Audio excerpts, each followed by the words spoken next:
Hello again, everybody! Welcome to Bedrock Basics, episode 14. Today we're going after an ocean monument. The primary thing I'm after with an ocean monument is an item called sponges. And the secondary thing is I want Prismarine because it's a pretty brick to build with. Now, here we are putting together conduits. When you dig up treasures, you can find a heart of a sea. And you combine the heart of the sea with nautilus shells to make a conduit. And later on in this episode, we'll show you a functioning conduit.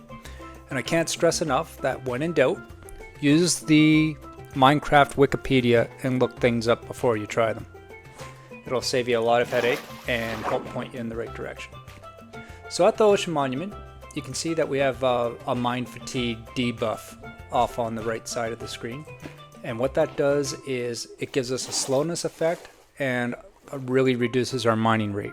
Because the original intention was that you couldn't just bust into this fortress and kill the bosses.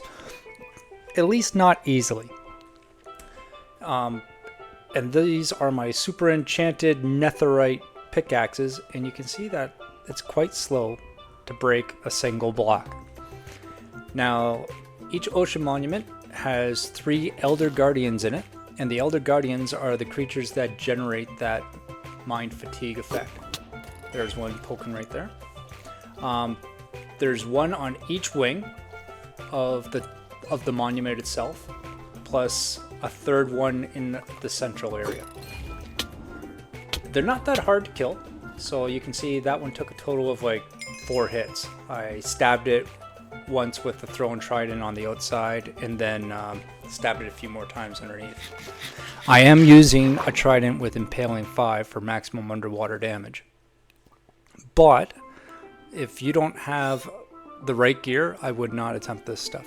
You're going to run out of air often, and there's a never-ending stream of monsters to have to deal with. Okay, there's Elder Guardian number 2, and I can't explain it, but for some reason, this monument only had 2 Elder Guardians. I don't remember if I killed one in my adventures on earlier days, or if it suffocated within something else, or if there was a glitch. I don't have an answer. But there was only 2 Elder Guardians here, and the big indicator is that you see the mental fatigue is wearing off. If there was an Elder Guardian alive, and you're within the radius of the temple, it would renew. So now it's gone, and I'm back to being able to dig at normal speed. Pop, pop, pop. No problem. Okay, so this is the center back of the monument, and entering in here is a bit of a treasure room. Not the main treasure I'm after, but the temple treasure nonetheless, and I'm going to take every brick off this place. So, when we go back in, we'll see a dark prismarine cube with sea lanterns on the corners. And on the inside there are 8 golden blocks. 8 blocks of gold. Yeah, we'll take them. They like their gold as treasure, which is pretty and all, but it doesn't compare to diamonds or netherite in this game. Nonetheless, we're not leaving anything behind. We're taking everything we can from it. So, at this point, the Elder Guardians are dead, and we're putting up a conduit. We could have put a conduit up sooner, but a conduit has to be surrounded by prismarine and floating in the middle. I'm showing you here that this conduit actually is not floating in the middle. It looks like it is, but it's actually at the block adjacent to the top, and as such, it does not activate.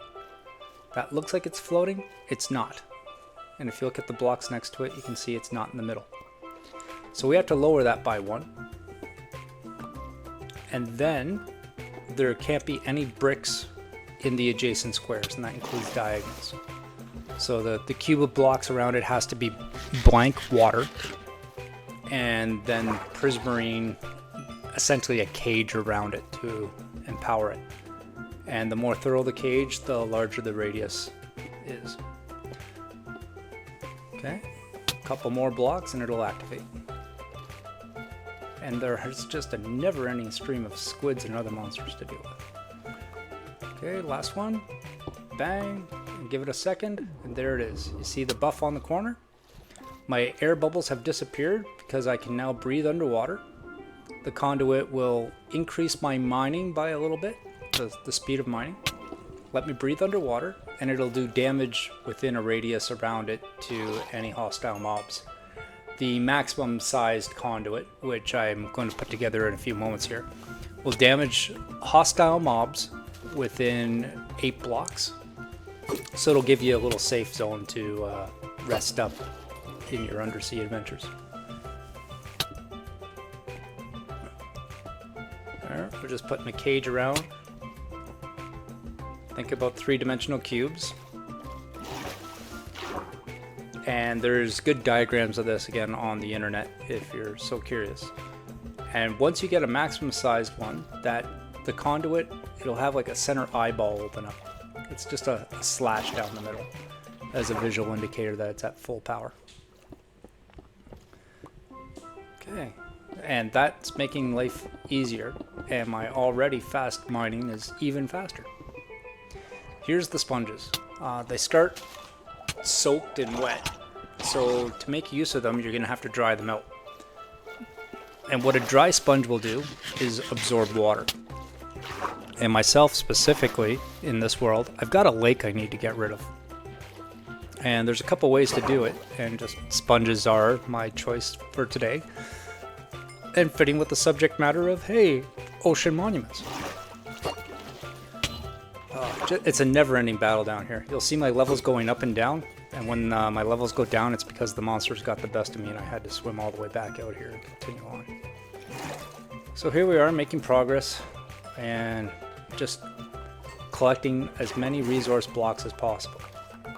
You'll primarily get Prismarine bricks, Prismarine, and some oddities, dark Prismarine, sea lanterns, which are awesome light sources right there. Make sure that your pickaxe has silk touch, otherwise the sea lanterns will get wrecked and you'll just get fragments of them. And this monument had 3 rooms of these sponges in it for a total of over 100 sponge blocks. So we collect them up and bring them back home. You can see I currently have 31 on me. They're not useful yet because they're all soaked. I have to dry them out. And there's 2 ways to do it. You can either put it in a furnace, which I'll show you right here. Stick a wet sponge in a furnace and you're going to get a dry sponge out of it. Or rather just sponge.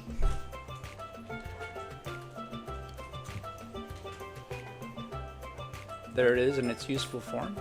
And unfortunately that takes time. And the other method to do this is to take them to the nether. Since water cannot exist in the nether, as soon as you place a wet sponge down, it instantly steam dries. Look at that. And then you collect them up and they're ready to go. So we'll just dry all of our sponges out in the nether here, collect them up, and then go address a lake.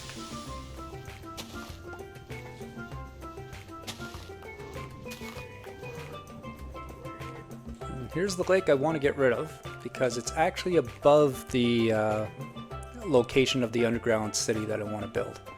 You can see our grid coordinates are like -20 plus 30. If I dig underneath this, all that water is going to pour down.